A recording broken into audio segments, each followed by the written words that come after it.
প্ৰথমে তো আজি পবিত্ৰ ইসলাম ধৰ্মীয় পবিত্ৰ ঈদৰ সকলোকে মই আন্তৰিকভাৱে শুভেচ্ছা জ্ঞাপন কৰিছোঁ।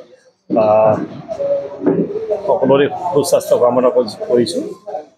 আমি 31 নং খৈৰাবাৰীত আজি সকলো বুথ সকলক লৈ বুথ কমিটিক লৈ এখন সভা আহ্বান কৰিছিলোঁ। সভাখন সুন্দৰভাৱে পাৰ হৈ গ'ল। আমাৰ লক্ষ্য উদ্দেশ্য এটাই, মানে খৈৰাবাৰী সমষ্টিটো 2025 আমি উদ্ধাৰ কৰিম। যেনেকুৱা মানে এতিয়া মানে বিটিআৰ এটা কাউন্সিল হয়, বিটিআৰত ৰাষ্ট্ৰীয় দল সোমাই মানে বিটিআৰ দখল কৰাৰ প্ৰচেষ্টা মানে তেওঁলোকে হাতত লৈ আছে। কিন্তু অলৰেডি বিটিআৰ বসবাস কৰা কাউন্সিলত বসবাস কৰা জনগণে গম পাইছে, যদি সঁচাকৈয়ে বিটিআৰত উন্নয়ন হ'ব লাগে আৰু সমন্বয় কোঅৰ্ডিনেশ্যন যদি ৰাখিব লাগে, তেনেহ'লে আমি আঞ্চলিক দলক সমৰ্থন কৰিব লাগে। একদম মানে শ ৰাইজ ওলাই আহিছে আৰু আমাক মানে সমৰ্থন জনাই আছে। আৰু 2-4 দিনত আমাৰ বুথ মানে সন্মিলনী আৰম্ভ হ'ব। আমাৰ তেতিয়া মানে সকলো ৰাইজে বুজি পাব যে এতিয়া মানে বিটিআৰত ৰাইজে কাক বিচাৰি আছে। অলৰেডি হাজাৰ মানে ৰাইজে আমাৰ বুথ সন্মিলনত সহায় সহযোগ কৰি আছে আৰু কৰিব। তো ইয়াত মানে যেনেকুৱা মানে ৰাষ্ট্ৰীয় দলে হুংকাৰ লগাই আছে যে ওদালগুৰি 10টা সমষ্টিত মানে 10টাই আমি দখল কৰিম বা তামোলপুৰত 6টা কৰিম, মানে এইটো কথা মানে মিছা কথা। তেওঁলোকে এটা আমি জানো তেওঁলোকৰ মানে চিষ্টেমবিলাক জানো। যেনে প্ৰথমত তেওঁলোকে সোমাওঁতে কি কৰিছিল, চিপাঝাৰ বাইহাটাৰ পৰা মানুহবিলাক আনি বাছে আনি তেওঁলোকে বামুণজুলিত উৰগাজুলিত মিটিং কৰি মানুহ দেখুৱাই মানে ৰাইজক দেখুৱাইছিল, মানে ৰাইজক দেখুৱাই মানে ভোট টানাৰ ব্যৱস্থা কৰিছিল। কিন্তু ৰাইজে আজিকালি এনেকুৱা নাই, এই আধুনিক যুগ নাই, এতিয়া অনলাইনৰ যুগ। ৰাইজে গম পাই গৈছে, লোকেল ৰাইজে প্ৰত্যেক বুথ চেণ্টাৰৰ পৰা প্ৰাইমাৰীৰ পৰা কিমান ভোট কালেকশ্যন হয় এই ৰাইজে বুজি পাইছে অলৰেডি। তো এটাই লক্ষ্য উদ্দেশ্য, আমাৰ এইবাৰ বিটিআৰত UPPLৰ একক চৰকাৰ হ'ব। এই কথাটো মই ৰাইজে কৈ আছে আৰু খৈৰাবাৰী সমষ্টিটো মানে এইবাৰ UPPLে উদ্ধাৰ কৰিব, স্পষ্ট কথা আজি কৈছোঁ। আচ্ছা, ৰাষ্ট্ৰীয় দলৰ কাৰণে আমাৰ লোকসভা নিৰ্বাচনত আমি ৰাষ্ট্ৰীয় দলক আমি সমৰ্থন জনাওঁ, সেইটো বেলেগ কথা ৰাষ্ট্ৰীয় দলক। কিন্তু অলৰেডি বিটিআৰখন কাউন্সিল হিচাপে চলাবলৈ দিছে 2020 চনত। 20 চনত প্ৰমোদ বড়ো ডাঙৰীয়া মানে এপছু NDPৰ যি চুক্তি স্বাক্ষৰৰ পিছত দিছে। বিটিআৰ এমপ্লিমেণ্ট কমপ্লিট হোৱাই নাই এতিয়ালৈকে।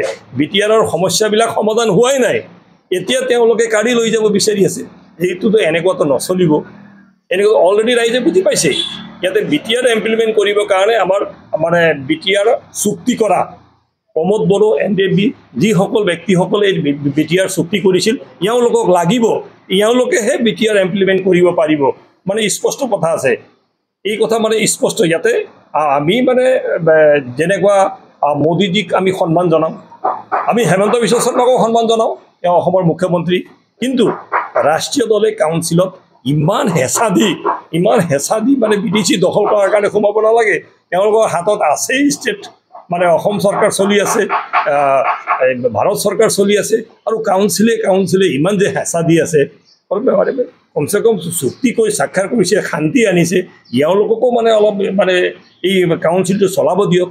তো মই মানে আহ্বান জনাইছোঁ মানে বিটিআৰবাসীক, মানে সকলোৱে আহি থকা 2025 যোন ছেপ্টেম্বৰ মাহত মানে আমাৰ পৰিষদীয় যে নিৰ্বাচন হৈ আছে, সকলোৱে যাতে আমাৰ আঞ্চলিক দলকহে প্ৰাধান্য দিয়ে, এইটো মই অনুৰোধ জনাব। চেক কৰিব নালাগে বুলি তেখেতসকলে এটা কৈছে, এইটো ভোটৰ অংশ তেখেতসকলে ছাত্ৰত সেইটো কৈছে নেকি? ওদালগুৰিত মানে ষ্টেডিয়ামৰ কাৰণে যিটো মানুহক মানে অলপ চাইড কৰা হৈছিলে। চাওক, মানে যোৱাকালি যোন কথা কৈছে তেওঁলোকে, ওদালগুৰিত এটা মাটিৰ সমস্যা নচলা নহয়। এই সমস্যাটো মই জানাত এই সমস্যাটো BPFৰ দিনৰ পৰা এই সমস্যাখন চলি আছিল। এইটো আজিৰ সমস্যা নহয়। এই UPPL চৰকাৰ অহাৰ পিছত, প্ৰমোদ বড়ো চিফ হোৱাৰ পিছত এই সমস্যা নহয়। এই সমস্যাটো মানে 7-8 বছৰ আগৰ পৰাই এই সমস্যাটো চলি আছিল। যেতিয়া BPFৰ দখলত আছিল বিটিআৰখন, তেতিয়াৰ পৰা এই সমস্যাটো চলি আছে। ইয়াত মানে দোষাৰোপ কৰি প্ৰমোদ বড়ো ডাঙৰীয়াক, UPPLক দোষাৰোপ কৰি লাভ নাই। এই বস্তুটো ইয়াতে এতিয়া আমাৰ মিত্ৰ দল হিচাপে UPPL BJP মিলি ফালে এলায়েন্সত চৰকাৰ চলাই থকা হৈছে। এই সমস্যাটো দুয়ো দল মিলি মিত্ৰ দলে এইটো সমস্যাটো সমাধান কৰিব লাগে, মই সেইটোৱে জানো। ইমান বছৰে যিহেতু আপোনালোকে চৰকাৰ চলাইছে, কিন্তু এই যে নিৰ্বাচনৰ আগমুহূৰ্তত তেখেতসকলে কি স্বাৰ্থৰ বাবে মানে উচ্ছেদ কৰিব নালাগে বুলি কৈছে, এইটো আপোনাৰ মতে কি? মানে তেওঁলোকেতো অলৰেডি বিজেপিৰ চৰকাৰটো আজিৰ পৰা নহয়, বিজেপিৰ চৰকাৰটো মানে আজিৰ পৰা নহয়, তেওঁলোকে বিধানসভা চলিয়ে আছে। সৰ্বানন্দ সোণোৱাল ডাঙৰীয়া ইয়াতে মুখ্যমন্ত্ৰী আছিল, আমাৰ ডক্টৰ হেমন্ত বিশ্ব শৰ্মা ডাঙৰীয়া মুখ্যমন্ত্ৰী হ'ল, ভাৰতৰ প্ৰধানমন্ত্ৰী নৰেন্দ্ৰ মোদী ডাঙৰীয়া আছে, চলি আছে। এই বস্তুটো আগৰ পৰা চলি আছিল। এতিয়াতো তেওঁলোকৰ এটাই লক্ষ্য উদ্দেশ্য হৈছে মিডিয়াত আহি পেলাই আমি কৈ মেলি বা যদি মানে ৰাইজক মানে এট্ৰেকশ্যন কৰিব পাৰোঁ, মানে বিজেপিৰ জৰিয়তে এই সমস্যাবিলাক সমাধান হ'ল, বিজেপিৰ জৰিয়তে আমি সমস্যাৰ সমাধান কৰিলোঁ বুলি ৰাইজক কৈ মেলি ভোট টানা বুদ্ধিহে এইটো। এই চিধা চাধা আমি গাঁৱলীয়া মানুহ মানে এইটোৱে জানো আৰু কৰিবলৈ পাইছে। আৰু প্ৰদেশ অসম প্ৰদেশৰ বিজেপি সভাপতিসকল আজি তেখেতসকলে কৈছে যে ওদালগুৰি জিলাত 10টা আসন আছে আৰু সেই 10টা আসনতে তেখেতে বিজয় লাভ কৰিবলৈ সক্ষম হ'ব। এতিয়া UPPLৰ স্থিতি কি? প্ৰথমতো মই দিলীপ শইকীয়া ডাঙৰীয়াক মানে সাংসদ হিচাপে তেখেতক মই শ্ৰদ্ধা জনাইছোঁ, নমস্কাৰ জনাইছোঁ, আদিৰ মানে ঈদৰ শুভেচ্ছাও জনাইছোঁ। মানে অলৰেডি ক'ব গ'লে দিলীপ শইকীয়া ডাঙৰীয়াই দৰং ওদালগুৰিত নিৰ্বাচন খেলোতে যিমান বিজেপি কৰ্মীয়ে তেওঁক মানে সহায় কৰা নাই, তাতকৈ 4 গুণ বেছি মানে UPPLৰ কৰ্মীসকলে তেওঁৰ হৈ কাম কৰিছে। স্পষ্ট কথা, তেওঁক সঁচা কথা ক'ব গ'লে বিজেপি কৰ্মীয়ে মানে উইনাৰ কৰা নাই, জিকোৱা নাই, তেওঁক UPPL কৰ্মীয়ে তেওঁক জিকাইছে, স্পষ্ট কথা। এতিয়া তেওঁ সভাপতি হৈছে, তেওঁৰ মানে পলিটিকেল সংবিধানত তেওঁ সেই মানে নিজৰ মানে প্লেটফৰ্ম বঢ়াবৰ কাৰণে আকৌ আহি থকা মানে সাংসদ নিৰ্বাচন আকৌ হ'ব, আৰু 4 বছৰ পিছত মানে লোকসভা নিৰ্বাচন আহিব। তেতিয়াৰ কাৰণে তেওঁ ভোট বেংক কৰাৰ এটা ব্যৱস্থাৰ কাৰণে তেওঁ মানে ওদালগুৰি আৰু মানে তামোলপুৰত তেওঁ টাৰ্গেট লৈ আছে। কিন্তু এই স্পষ্ট কথা চবেই জানে, চবেই বুজি পায়। কিন্তু মই স্পষ্ট কথা ক'ব বিচাৰিছোঁ, মানে যোৱাবেলি যদি সঁচাকৈয়ে তেওঁৰ কৰ্মী 90% তেওঁক ভাল পোৱা নাছিল, সিধা কথা 90% তেওঁক বিৰোধ কৰিছিল। কিন্তু মানে UPPLৰ সহায় লৈ, প্ৰমোদ বড়ো ডাঙৰীয়াৰ সহায় লৈ আমি তন মন ধনেদি সহায় কৰিছোঁ। তেওঁৰ পৰা কোনো 1 টকাও আমি লোৱা নাই। আমি নিজৰ টকা পইচা খৰচ কৰি UPPLৰ কৰ্মীসকলে তেওঁক জিকাইছোঁ, এইটো স্পষ্ট কথা, এইটো ৰাইজে ক'ব। ওদালগুৰি জিলাত 10খন আসন সমষ্টি আছে।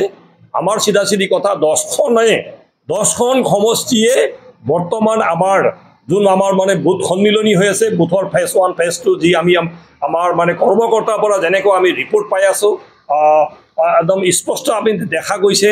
আৰু আমি ফিল্ডত গৈও আমি মানে স্পষ্টভাৱে মানে জানিছোঁ যে 10টাৰ 10টাই বৰ্তমান স্থিতিত আমাৰ UPPLৰ জিকাৰ অংকত আছে।